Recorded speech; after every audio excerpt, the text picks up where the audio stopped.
Ibu bapak saudara-saudari, para romo, suster, Buddha dan frater yang dikasihi Tuhan, berjumpa lagi dengan Api Karunia Tuhan, episode ke-6 tentang skema sejarah kitab Taurat Musa. Pada kesempatan ini, Bapak Kardinal akan menuntun kita untuk mengenali skema sejarah penulisan 5 kitab Taurat. Menarik karena kita akan dibawa nanti pada perjalanan ke tempat-tempat, ke kota-kota di mana konteks kitab suci Perjanjian Lama, khususnya 5 Taurat Musa itu disusun dan ditulis. Juga kepada kita akan disampaikan mengenai tahun Shalom dan tahun Yobel. Mari kita ikuti ulasannya sambil kita mendengarkan, merenungkan, dan selamat berdoa.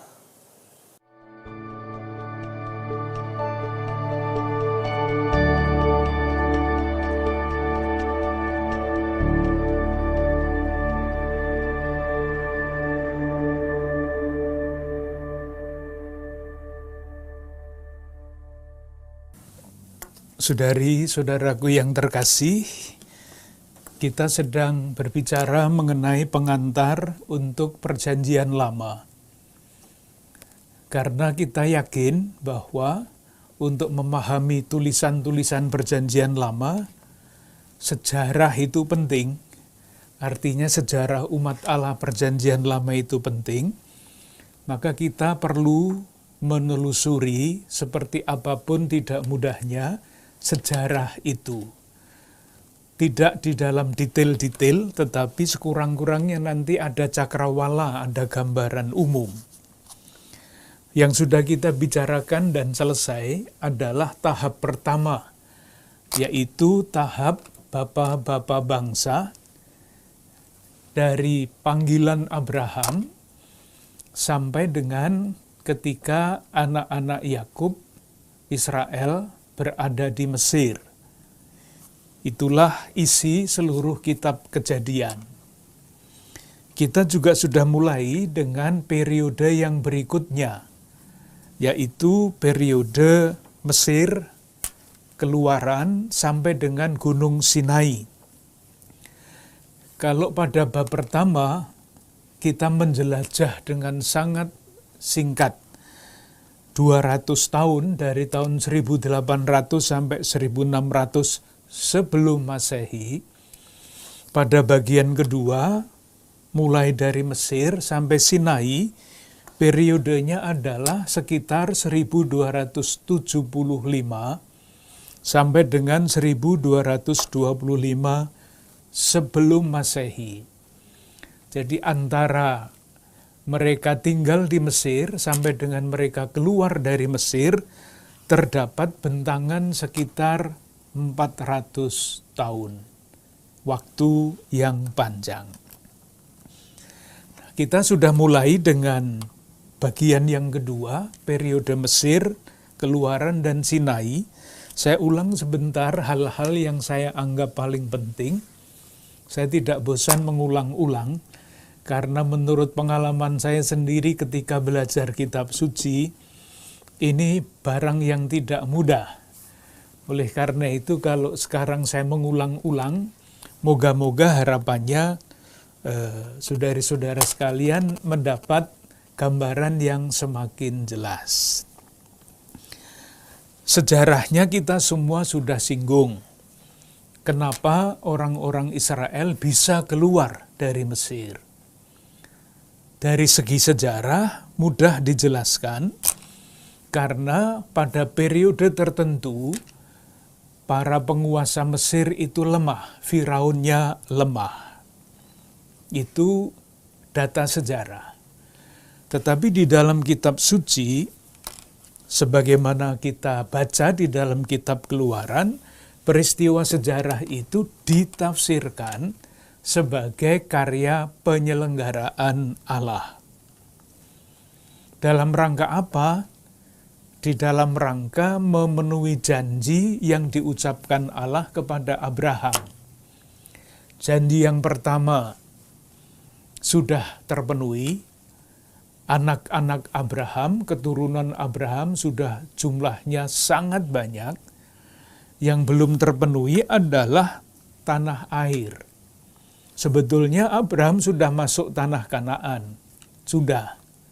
Tetapi kemudian karena situasi sosial ekonomi yang berat, mereka pergi ke Mesir. Sehingga tanah yang terjanji itu ditinggalkan. Nah, sekarang mereka mau dibawa kembali masuk ke tanah terjanji. Sehingga peristiwa keluaran ditafsirkan sebagai Allah yang sedang memenuhi janjinya. Itu dapat kita baca pada kitab Keluaran bab 3 ayat 8. Saya baca Keluaran bab 3 ayat 8. Sebab itu, aku telah turun untuk melepaskan mereka dari tangan orang Mesir dan menuntun mereka keluar dari negeri itu ke suatu negeri yang baik dan luas, suatu negeri yang berlimpah-limpah susu dan madunya, ke tempat orang Kanaan. Ingat ketika kita berbicara mengenai Abraham di dalam kitab Kejadian bab 11 dan bab 12, orang tua Abraham itu namanya Terah, berangkat dari Ur menuju Haran, maksudnya sampai ke Kanaan. Bab 11 ayat 27 sampai 32. Tetapi Terah, orang tua Abraham, baru sampai ke Haran. Baru kemudian di dalam bab 12 kitab Kejadian bab 12 ayat 4 sampai 5, Abraham meninggalkan Haran menuju Kanaan. Sambungannya ke sana. Kanaan itu hilang, kemudian umat Allah perjanjian lama mau dimasukkan kembali ke tanah terjanji. Di dalam peristiwa keluaran ada dua peristiwa yang sangat penting. Yang pertama adalah penyeberangan Laut Teberau. Sekali lagi jangan dibayangkan laut yang luas dan sebagainya. Tidak jelas sampai sekarang laut mana yang dimaksud.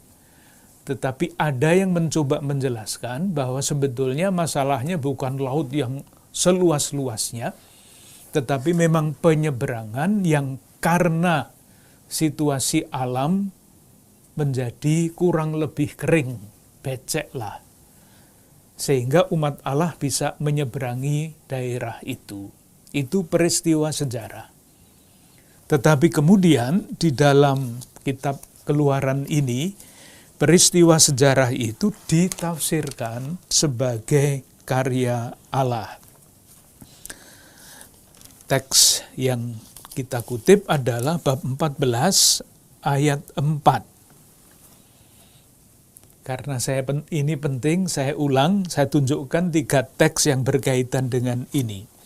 Bab 14 ayat 4 dari kitab Keluaran, Aku akan mengeraskan hati Firaun. Jadi bukan Firaun sendiri yang hatinya keras, tetapi dikeraskan oleh Tuhan. Sehingga ia mengejar mereka. Dan terhadap Firaun dan seluruh pasukannya, nah sekarang, aku akan menyatakan kemuliaanku. Sehingga orang Mesir mengetahui bahwa akulah Tuhan. Tidak bisa salah menafsirkan kita, sangat jelas. Bab 14 ayat 25. Ia membuat roda keretanya berjalan miring dan maju dengan berat.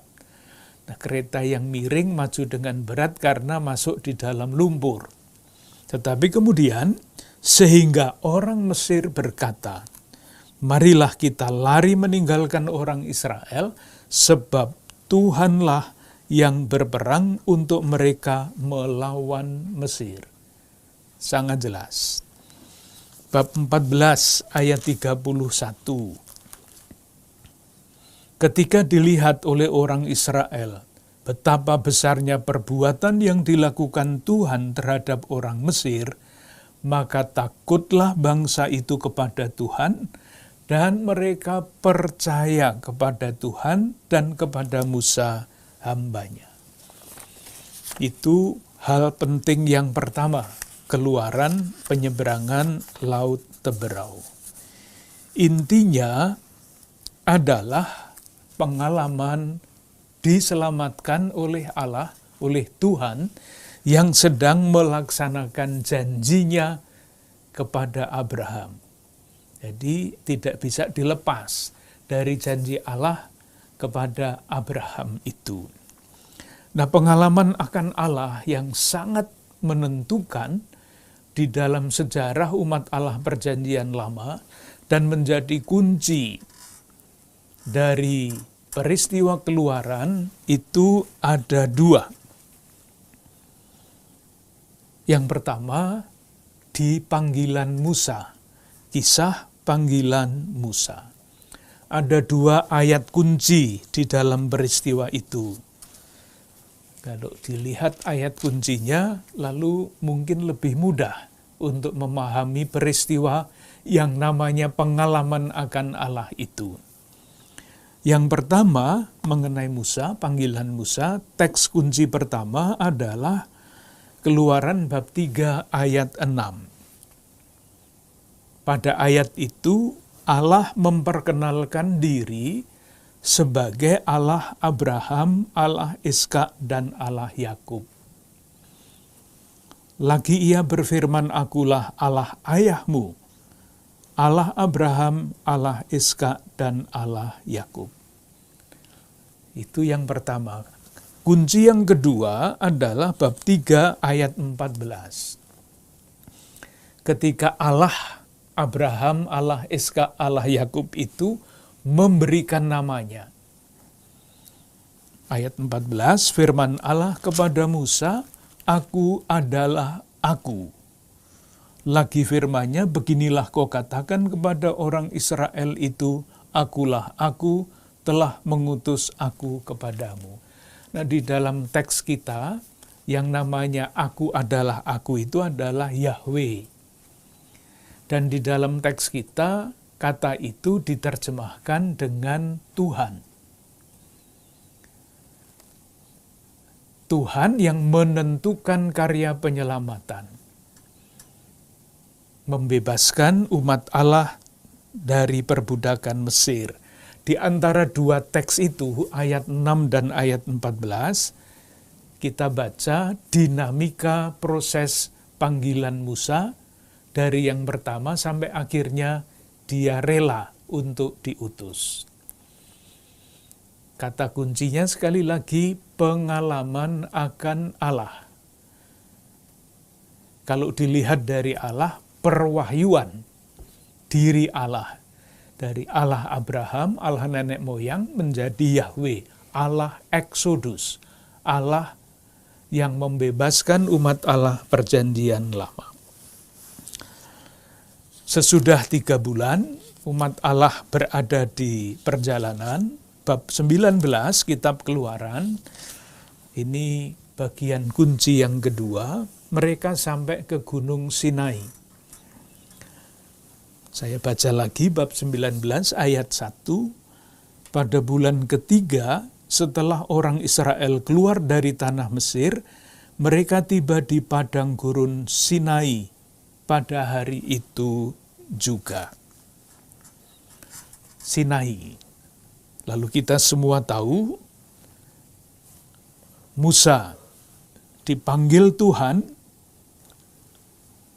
ayat 3, bab 19, lalu naiklah Musa menghadap Allah, dan Tuhan berseru dari gunung itu kepadanya, "Beginilah kau katakan kepada keturunan Yakub."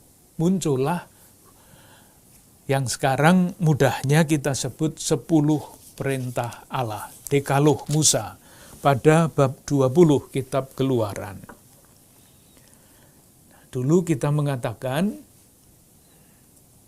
sejarahnya seperti apa ini? Sejarahnya bangsa-bangsa di sekitar umat Allah Perjanjian Lama itu sudah ada bentuk perjanjian yang biasa dilakukan oleh raja besar untuk raja vasal namanya, raja bawahan. Perjanjian. Nah, pengalaman akan Allah untuk Musa dan untuk umat Allah perjanjian lama secara keseluruhan dirumuskan dalam perjanjian itu. Di perjanjiannya isinya kira-kira ya raja besar itu meminta macam-macam terhadap raja bawahan dan raja bawahan berjanji setia kepada raja yang besar itu. Itulah yang kita temukan di dalam kitab Keluaran. Nanti akan kita lihat bahwa yang namanya pengalaman Sinai, perjumpaan Allah dengan Musa dan dengan umatnya, yang kemudian dirumuskan di dalam perjanjian, syarat-syarat perjanjian, itu akan digelar sangat lebar.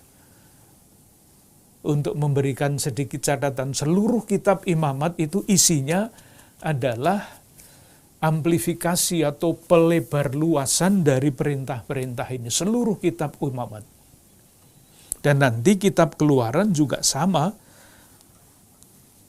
Perjanjian Sinai yang semula mestinya hanya sangat pendek, itu bisa diperpanjang seluas dan selebar-lebarnya, tentu dengan catatan, dengan pengetahuan kita mengenai sejarah, aturan-aturan yang ada di sini itu semuanya berasal dari zaman yang berbeda-beda.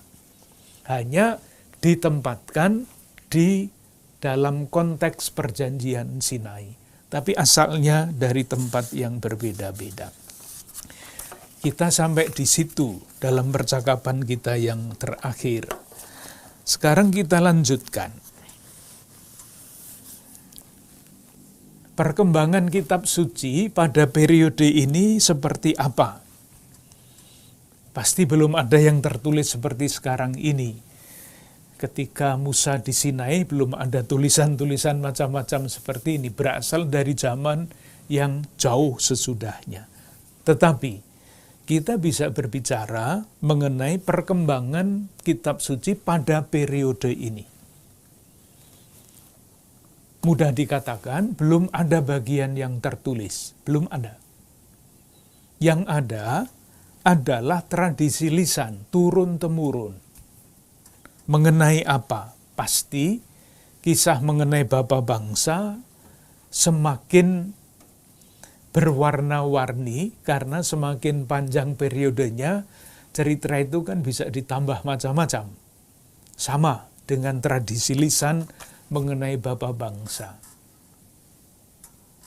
Yang kedua, mengenai pengalaman perbudakan di Mesir. Pengalaman berat itu nanti masih akan diingat, bahkan di lingkungan orang-orang Yahudi sampai sekarang masih diingat itu betapa beratnya pengalaman hidup sebagai budak di Mesir. Musa, tokoh itu pasti diceritakan, dan kemudian perjalanannya keluar dari Mesir sampai dengan Sinai sudah menjadi bahan yang kurang lebih kurang lebih ada bentuknya. Saya tidak mengatakan jadi, tetapi ada bentuknya. Demikian juga pengalaman Sinai. Betapa pentingnya yang tadi saya sebut dengan istilah yang kadang-kadang tidak mudah dimengerti, pengalaman akan Allah. Yang dimiliki oleh Musa, yang dimiliki oleh umat Allah di Gunung Sinai. Jadi kisah-kisah di sekitar peristiwa-peristiwa penting itu sudah semakin tampak bentuknya.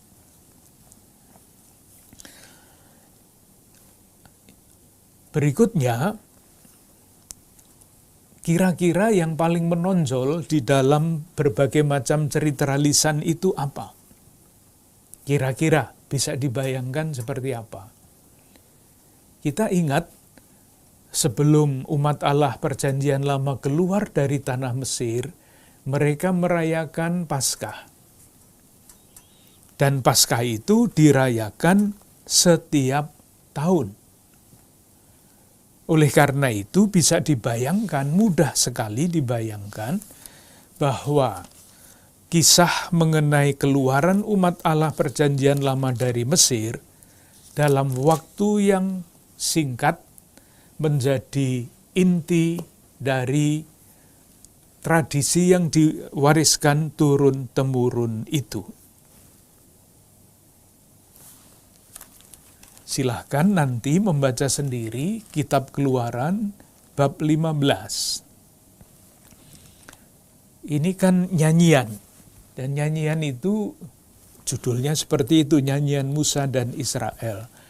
Nyanyian seperti itu dipakai di dalam ibadah. Jadi bukan sekedar menceritakan secara lisan apa yang terjadi, tetapi pengalaman iman mereka dibebaskan oleh Allah itu dibuat nyanyian. Seperti kita tidak terlalu sulit membayangkan, persembahan tidak sekedar doa imam tetapi ada nyanyiannya. Antar bacaan, mazmur ada nyanyiannya. Nah, ini nyanyian yang paling penting di dalam peristiwa Eksodus, kitab Keluaran bab 15.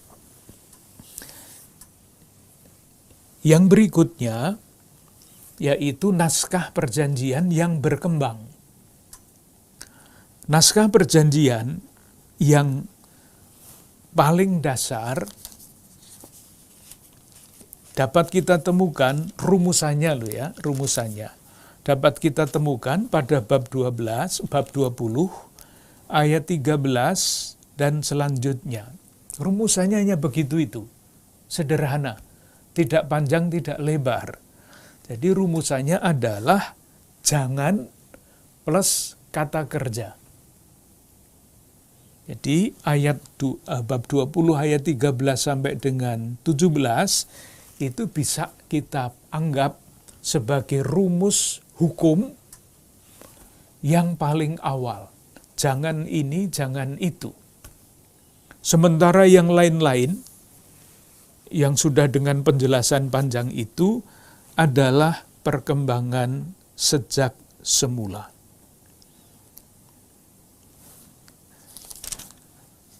Kita bisa lihat sebentar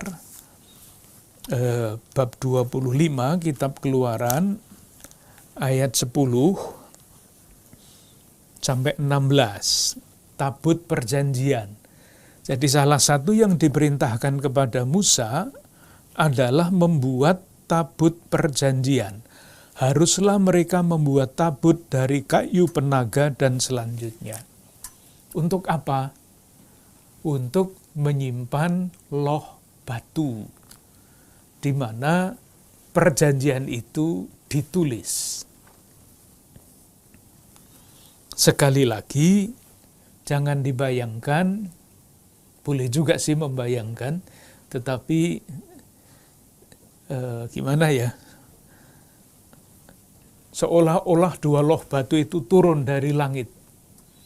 Kita mencoba memahami bagaimana proses ini secara manusiawi bisa terjadi.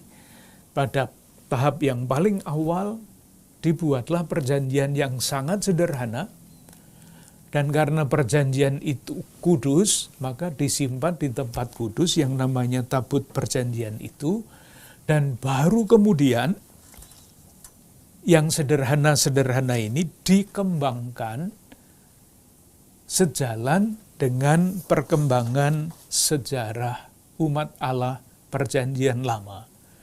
Di padang gurun perjanjiannya jangan ini, jangan itu pasti sesuai dengan padang gurun. Ketika masuk tanah terjanji, pasti sesuai dengan pertanian yang sederhana. Ketika zaman kerajaan, larangan-larangan itu pasti berkembang. Dan itulah yang kita temukan sekarang di dalam yang disebut kelima kitab Musa.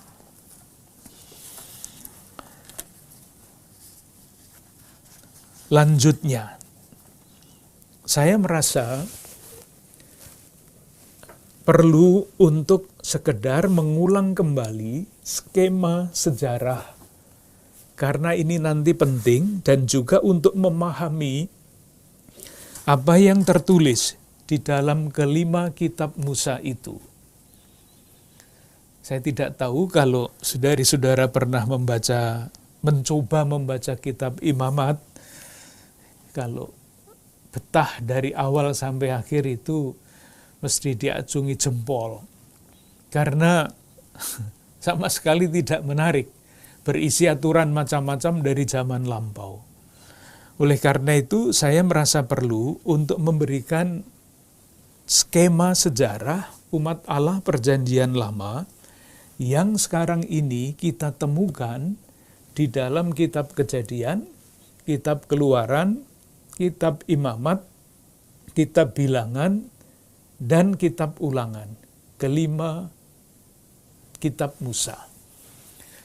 Mungkin kita mulai dengan hal yang paling sederhana, ya, menghafalkan urut-urutan dari kelima kitab itu, tidak terbalik-balik. Di kitab Kejadian pasti tidak salah, kitab Keluaran, kitab Imamat, kitab Bilangan, dan kitab Ulangan. Kalau itu dihafalkan, nanti mudah untuk mencari di mana tempat kitab itu. Skema sejarah yang termuat di dalam kelima kitab Musa.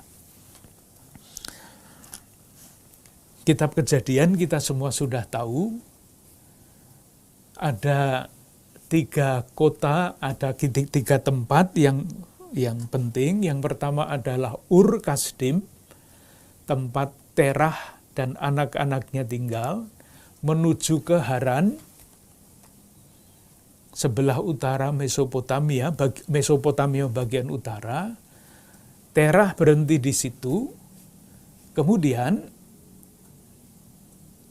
dari Haran dipanggillah Abraham untuk pergi ke Kanaan.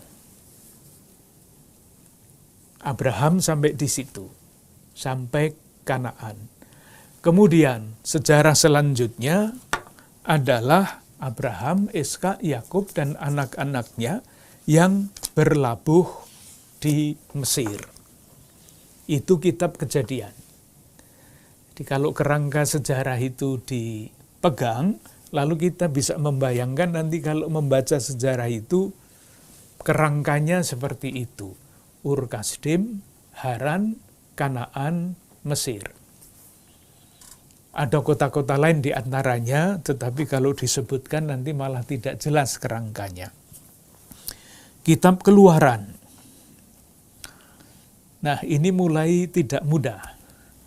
Kitab Keluaran itu mulainya di Mesir, kita semua tahu, dan kemudian bermuara di Gunung Sinai. Bab 19 kitab Keluaran ayat 1. Di Sinai itu hukum-hukum ditempatkan. Di seolah-olah hukum, segala macam hukum itu asal-usulnya di Sinai itu. Bisa dibayangkan ya, bab 19 ayat 1, mereka sampai tiba di padang gurun Sinai. Titik. Ini periode yang sangat panjang di Sinai. Kita loncat ke kitab Keluaran bab 40 ayat 2. Musa mendirikan kemah suci. Berfirmanlah Tuhan kepada Musa pada hari yang pertama dari bulan pertama, haruslah engkau mendirikan kemah suci, yakni kemah pertemuan itu. Dah, ini masih di mana? Masih di Sinai. Belum pergi kemana-mana. Kemudian menyusul kitab Imamat. Lokasinya mana kitab Imamat itu? Ya di Sinai itu, karena sambung dengan Imamat bab 1 ayat 1. Keluaran bab 40 ayat 2 tadi, kan perintahnya pada hari yang pertama dari bulan yang pertama, haruslah engkau mendirikan kemah suci, yakni kemah pertemuan ini. Kemah pertemuan didirikan. Kemudian Imamat bab 1 ayat 1, Tuhan memanggil Musa dan berfirman kepadanya dari dalam kemah pertemuan, sambung. Berbicaralah kepada orang Israel dan katakanlah kepada mereka. Udah, ini dari kitab Imamat dari bab 1 sampai dengan bab yang terakhir, itu isinya adalah peraturan-peraturan. Segala macam peraturan untuk hidup umat Allah perjanjian lama. Dari bab 1 sampai dengan bab 27.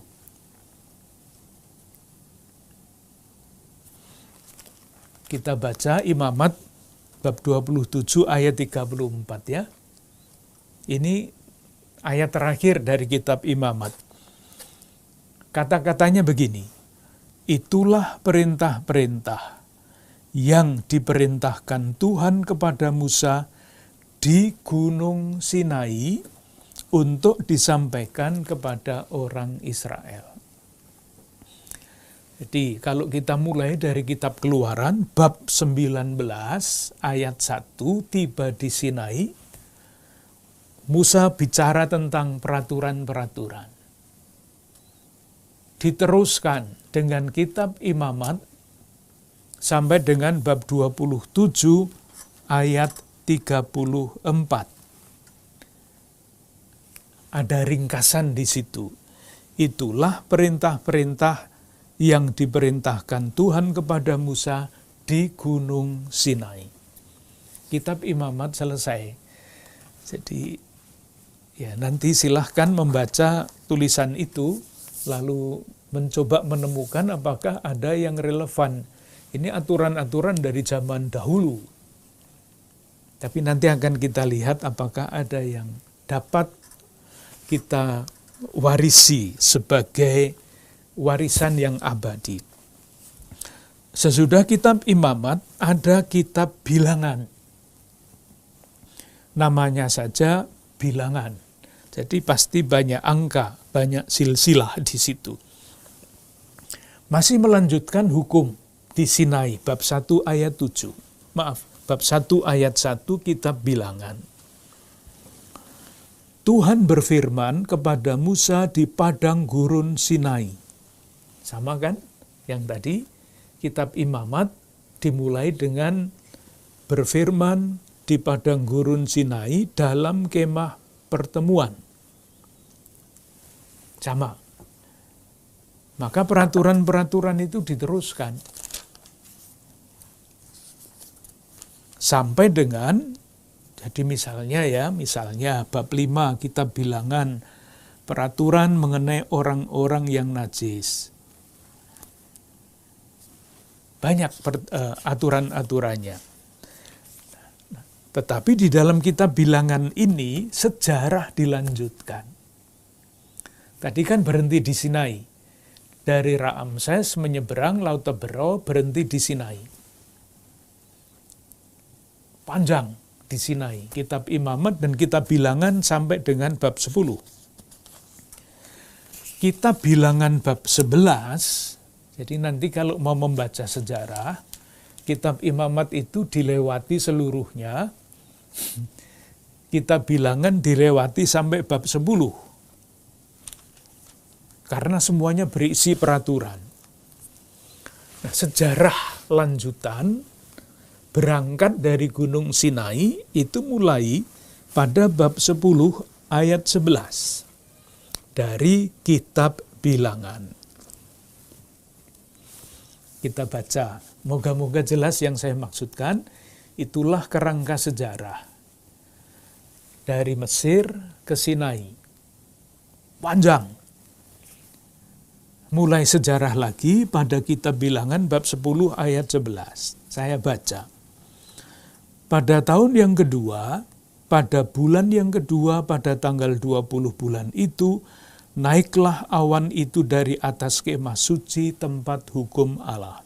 Nah sekarang, lalu berangkatlah orang-orang Israel dari padang gurun Sinai, menurut aturan keberangkatan mereka, kemudian diamlah awan itu di padang gurun Paran. Ini perjalanan berikutnya sampai padang gurun Paran. Nanti bisa dilihat padang gurun Paran itu di mana, di dalam peta, sebelah selatan Kanaan. Nah, salah satu tempat, tanda petik kota, yang akan didiami oleh umat Allah Perjanjian Lama dalam waktu yang cukup lama, yaitu namanya Kades Barnea. Itu persis di sebelah selatan Kanaan. Kita lihat kitab Bilangan bab 20 ayat 14. Ini masih dipimpin oleh Musa. Kemudian Musa mengirim utusan dari Kades. Kades itu markas umat Allah Perjanjian Lama yang mencoba masuk ke tanah Kanaan. Maka mengirim utusan.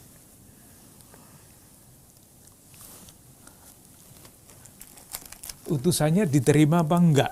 Tidak diterima. Kita baca bab 20 ayat 14. Kemudian Musa mengirim utusan dari Kadesi kepada Raja Edom dengan pesan. Jadi mau masuk ke tanah Kanaan, minta izin lewat. Permintaannya begini, beginilah perkataan saudaramu Israel. Engkau tahu segala kesusahan yang telah menimpa kami, bahwa nenek moyang kami pergi ke Mesir. Ayat 17, izinkanlah kiranya kami melalui negerimu. Kami tidak akan berjalan melalui ladang-ladang dan kebun-kebun anggurmu. Minta izin untuk lewat di wilayah Edom. Ayat 18, tetapi orang Edom berkata kepada mereka, tidak boleh kamu melalui daerah kami, nanti kami keluar menjumpai kamu dengan pedang. Tidak boleh lewat situ. Ayat 20, minta lagi ayat 19, kami akan berjalan melalui jalan raya, tidak lewat mana-mana. Ayat 20, tetapi jawab mereka, tidak boleh kamu lalu. Maka keluarlah orang Edom menghadapi mereka dengan banyak rakyatnya dan tentara yang kuat. Tidak boleh lewat ke situ. Lalu kemana? Jadi silahkan membayangkan ya, kalau Palestina, Kanaan, mereka masuk dari selatan, itu jalan yang dekat, tetapi tidak diizinkan. Lalu lewat mana? Itulah yang dikatakan pada kitab Bilangan bab 22 ayat 1.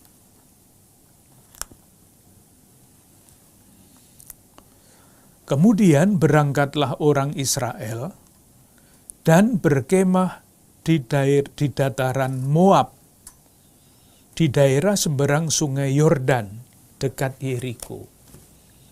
Mau lewat dari selatan tidak boleh, melambung ke arah Transjordania, namanya Moab. Bisa dibayangkan ya, kalau petanya ada mudah ditunjukkan, tetapi silahkan membayangkan saja. Dari Kades mau masuk ke Kanaan, tanah terjanji itu lewat selatan, tidak diizinkan. Tidak diizinkan itu mungkin alasannya macam-macam. Maka mereka melambung lewat Transjordania dari timur sekarang, tidak dari selatan. Mungkin lebih mudah mengalahkan tanda petik kelompok-kelompok yang ada di tempat itu daripada yang menghadang mereka di daerah Kanaan Selatan. Bilangan bab 36 ayat 13. Nah, dari Moab itu mereka membangun markas untuk masuk ke tanah terjanji. Bab 36, kitab Bilangan, ayat 13. Itulah perintah dan peraturan yang diperintahkan Tuhan kepada orang Israel dengan perantaraan Musa di dataran Moab, di tepi sungai Yordan dekat Yeriko. Semula markasnya di Kades sebelah selatan, pindah ke Moab sebelah timur. Sejarahnya selesai di situ. Lah, kitab Ulangan ini cerita tentang apa? Kitab Ulangan itu mengulangi, namanya saja ulangan ya. Yang diulangi apa? Yang diulangi adalah pidato-pidato Musa.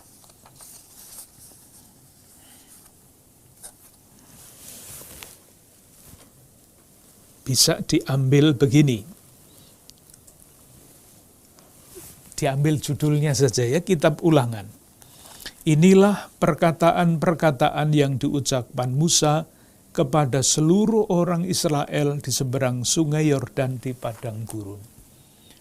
Jadi kata-kata Musa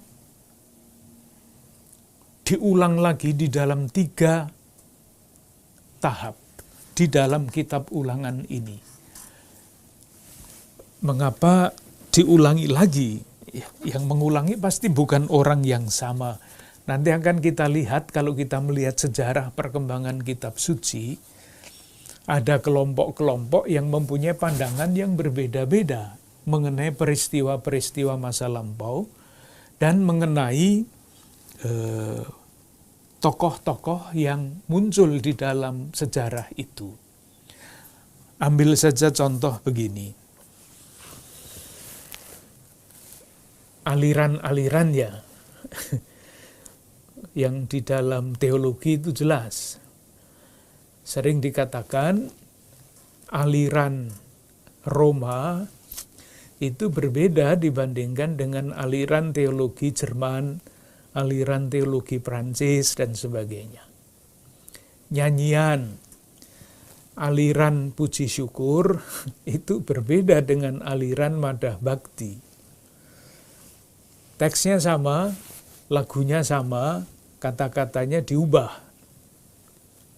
Nah, sama. Yang namanya hukum Musa direfleksikan terus-menerus dan kemudian tergantung dari spiritualitas macam apa yang dianut oleh kelompok-kelompok yang merefleksikan itu. Disebut kitab Ulangan karena mengulang, memberlakukan kembali aturan-aturan Musa di dalam perspektif yang berbeda. Moga-moga tidak terlalu sulit. Yang mau saya katakan adalah ini, sejarah yang tadi kita bilang berakhir di dalam kitab Bilangan bab terakhir, ayat terakhir, kitab Bilangan bab 27 ayat 13, bab 36 ayat 13 sampai Yordan, ceritanya dilanjutkan di dalam kitab Ulangan ini. Jadi kitab Ulangan itu isinya perintah-perintah Tuhan, dan kemudian ditutup dengan kisah pergantian kepemimpinan dari Musa kepada Yosua. Ini sejarah lagi. Nah, itulah yang diceritakan pada kitab Ulangan bab 31. Kita lihat bab 31 kitab Ulangan, ini sejarah lagi ya. Bab 31 ayat 14 sampai 15. Judulnya pendahuluan nyanyian Musa. Tapi intinya isinya adalah pergantian kepemimpinan dari Musa sampai dengan Yosua. Ayat 14. Kemudian berfirmanlah Tuhan kepada Musa, sesungguhnya sudah dekat waktunya bahwa engkau akan mati. Maka panggillah Yosua, berdirilah bersama-sama dengan dia dalam kemah pertemuan, supaya aku memberi perintah kepadanya. Lalu pergilah Musa dan Yosua dan selanjutnya. Ayat 15. Kata-kata Tuhan kepada Musa. Tuhan berfirman kepada Musa. Ayat 16 dan selanjutnya. Lalu ayat 19, Musa disuruh apa oleh Tuhan ini? Oleh sebab itu, tuliskanlah nyanyian ini dan ajarkanlah kepada orang Israel. Letakkanlah di dalam mulut mereka, supaya nyanyian ini menjadi saksi bagiku terhadap orang Israel. Jadi Musa diminta oleh Tuhan untuk menulis nyanyian. Rupa-rupanya Musa pandai menyanyi. Itu ayat 16, perintah kepada Musa. Perintah kepada Yosua, ayat 23.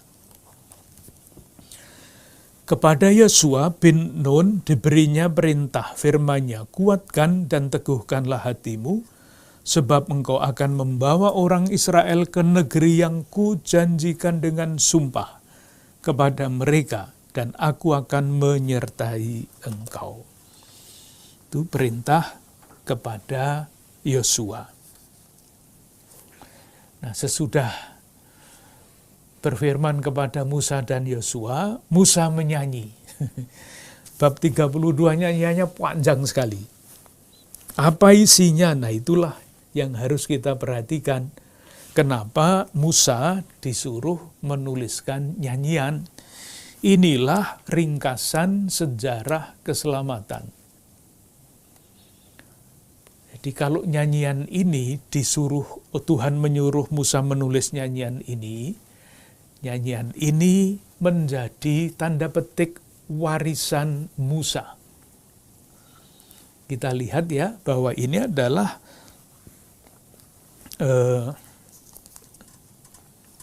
ringkasan dari sejarah keselamatan. Ayat 8, bab 32. Ketika Sang Maha Tinggi membagi-bagikan milik pusaka kepada bangsa-bangsa, ketika ia memisah-misah anak-anak manusia, maka ia menetapkan wilayah bangsa-bangsa menurut bilangan anak-anak Israel. Ini pembagian tanah Kanaan. Ayat 15. Lalu menjadi gemuklah Yesurun. Yesurun itu Israel. Dan menendang ke belakang. Bertambah gemuk engkau, gendut dan tambun. Dan ia meninggalkan Allah yang telah menjadikan dia. Pengkhianatan Israel. Dan selanjutnya penebusan. Sesudah Israel berkhianat, masih diberi janji lagi. Dan begitu seterusnya. Ditutup dengan ayat 43. Bersorak-sorailah bangsa-bangsa karena umatnya. Sebab ia membalaskan darah hamba-hambanya, ia membalas dendam kepada lawan-lawannya, dan mengadakan pendamaian bagi tanah umatnya. Sejarah keselamatan. Diteruskan dengan berkat Musa. Ini masing-masing mendapat berkat bab 33 ayat 1-29. Kisah mengenai kematian Musa bab 34 ayat 1-12. Selesai. Sejarahnya Musa selesai. Sekarang sejarahnya akan diteruskan oleh Yosua. Sudah sampai ke Moab. Itu artinya siap untuk masuk tanah Kanaan. Tapi Musa tidak diizinkan oleh Tuhan untuk masuk tanah Kanaan. Yang akan melanjutkan adalah Yosua. skema sejarahnya seperti itu. Moga-moga skema sejarah ini membuat kita lebih mudah membaca 5 kitab Musa itu. Kalau tidak ada skema sejarahnya, kita bingung ini kita sampai di mana. Maka skema sejarah menurut pengalaman saya membaca teks-teks ini menjadi sangat penting. Aturan-aturan yang tadi dibuat itu nantilah dibicarakan. Asal skema sejarahnya jelas. Catatan yang terakhir mengenai kelima kitab Musa, khususnya mengenai peraturan-peraturan itu. Kita bisa mengatakan secara umum bahwa peraturan-peraturan yang panjang yang ditempatkan dalam konteks Sinai, praktis sekarang ini tidak ada yang relevan. Soal najis, soal segala macam itu semuanya sudah berubah zaman sekarang ini. Berkaitan dengan perkembangan zaman, berkaitan dengan pengalaman akan Allah yang semakin berkembang, pengalaman kesadaran moral manusia yang berkembang, lalu peraturan-peraturan yang katakanlah berkembang pada abad ke-10 sebelum Masehi, masa mau diterapkan di zaman sekarang? Kan tidak. Tetapi, salah satu yang menarik adalah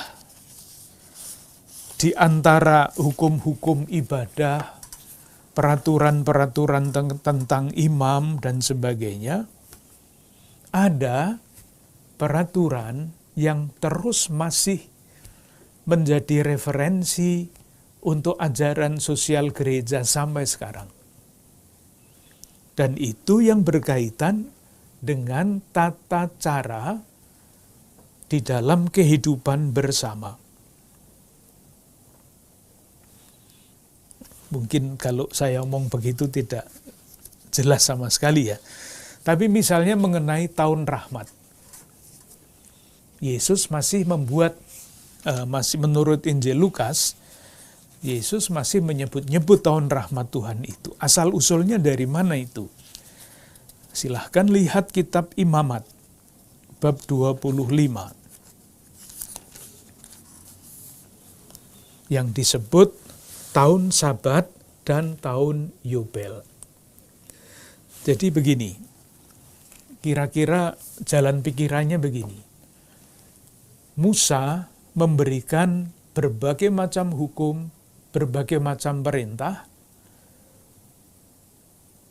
untuk menjamin kesejahteraan, damai sejahtera umat Allah itu. Itu prinsipnya, pokoknya itu. Hukum-hukum itu, kalau orang taat kepada Allah, dia akan mendapat berkat. Jalan pikirannya sesederhana itu. Tetapi nyatanya, nah sekarang itu kan prinsip. Setia kepada Allah akan mendapat berkat. Salam, shalom, sempurna. Nyatanya tidak demikian. Di dalam kehidupan masyarakat selalu saja ada kesenjangan. Ambil saja contoh, ada yang sejahtera, ada yang sangat sejahtera, ada yang prasejahtera, sama seperti sekarang. Jadi ada cita-cita, ada realitas. Nah, realitas itu dibaca dengan kacamata cita-cita itu. Misalnya apa? Misalnya, ketika seseorang karena kesempitan ekonomi berhutang, sepanjang usahanya dia tidak bisa membayar hutangnya. Konsekuensinya apa? Konsekuensinya dia dijadikan budak. Lazim pada waktu itu. Apakah ideal bahwa seorang pribadi, masyarakat yang percaya kepada Tuhan, Tuhan akan masyarakatnya akan membiarkan kesenjangan-kesenjangan seperti itu di dalam dirinya. Moga-moga jelas ya, cita-citanya semua rukun, bersaudara, sejahtera, tidak ada yang miskin. Nyatanya nggak begitu itu. Ada yang jadi budak. Ada yang tanahnya dirampas untuk membayar hutang itu. Apakah akan terus seperti itu? Jawabannya tidak. Oleh karena itu, diadakanlah yang namanya tahun Sabat. Setiap 7 tahun, orang yang menjadi budak dibebaskan. Tanah yang dirampas dikembalikan kepada yang punya. Sehingga kehidupan ideal yang dicita-citakan sebagai umat Allah itu kembali. Lalu nanti kacau lagi, ditata lagi, kacau lagi, ditata lagi. Nah, itulah yang disebut tahun Sabat. Kita lihat ya, Imamat bab 25, ayat 4 misalnya. Tetapi pada tahun yang ke-7, haruslah ada bagi tanah itu suatu Sabat, masa perhentian penuh, suatu Sabat bagi Tuhan. Ladangmu janganlah kau taburi. Bahkan bukan hanya manusia yang diliburkan pada tahun Sabat. Tanah juga harus. Landasan untuk merawat lingkungan, alam ciptaan. Ayat 10. Kamu harus menguduskan tahun yang ke-50. Jadi Sabat itu 7 tahunan. Sabat besar itu 7 kali 7 tambah 1, tahun ke-50. Dan memaklumkan kebebasan di negeri itu bagi segenap penduduknya. Itu harus menjadi tahun Yobel bagimu, dan kamu harus masing-masing pulang ke tanah miliknya dan kepada kaumnya. Tanah miliknya yang dirampas oleh entah siapa untuk bayar hutang, itu kembali ke tanah miliknya. Diulang pada ayat 13. Dan kepada kaumnya, itu artinya tidak dijadikan budak lagi. Ayat 35. Apabila saudaramu jatuh miskin sehingga tidak sanggup bertahan di antaramu, maka engkau harus menyokong dia sebagai orang asing dan pendatang, supaya ia dapat hidup di antaramu. Di peraturan-peraturan tentang hidup sosial yang kalau kita membaca Injil tahun Sabat, Lukas bab 4, disebut oleh Yesus, inilah tahun Sabat, tahun rahmat Tuhan, Yobel. Kalau sekarang gereja mempunyai ajaran sosial, yaitu harapannya supaya kehidupan bersama yang rusak karena di dalam perjalanan waktu, entah karena apa, dikembalikan. Relevan. Kita lihat kitab Ulangan, bab 15.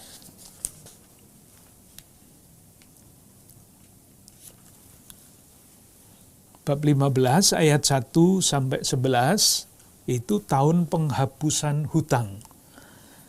Pada akhir 7 tahun, engkau haruslah mengadakan penghapusan hutang. Siapa yang mau melaksanakan ini sekarang? Secara harafiah pasti tidak, tetapi jiwanya harus ada di situ. Ayat 4, maka tidak akan ada orang miskin di antaramu.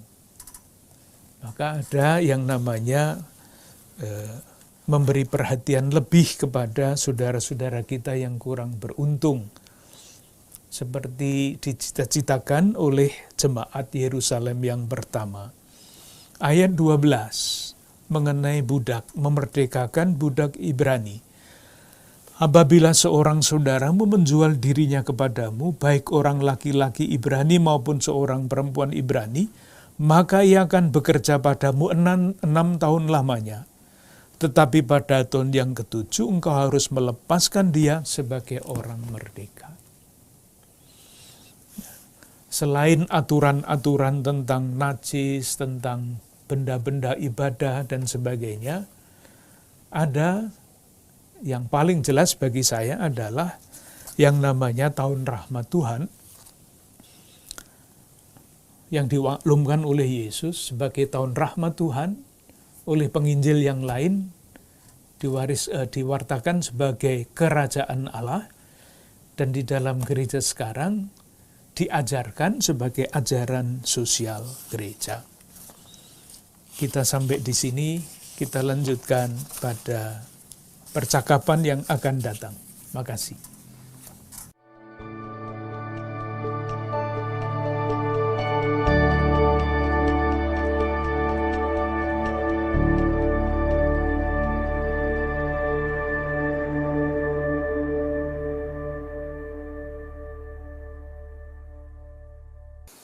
Saudari-saudara yang dikasihi Tuhan, Shalom, di mana kasih Tuhan sungguh dialami ketika setiap orang mengalami pembebasan. Rupa-rupanya Shalom juga menjadi cita-cita umat Allah perjanjian lama. Dan bahkan dalam diri Kristus Yesus, Shalom mendapat makna kelengkapan dan kesempurnaannya. Pembebasan dari belenggu dosa dan penganugerahan rahmat keselamatan.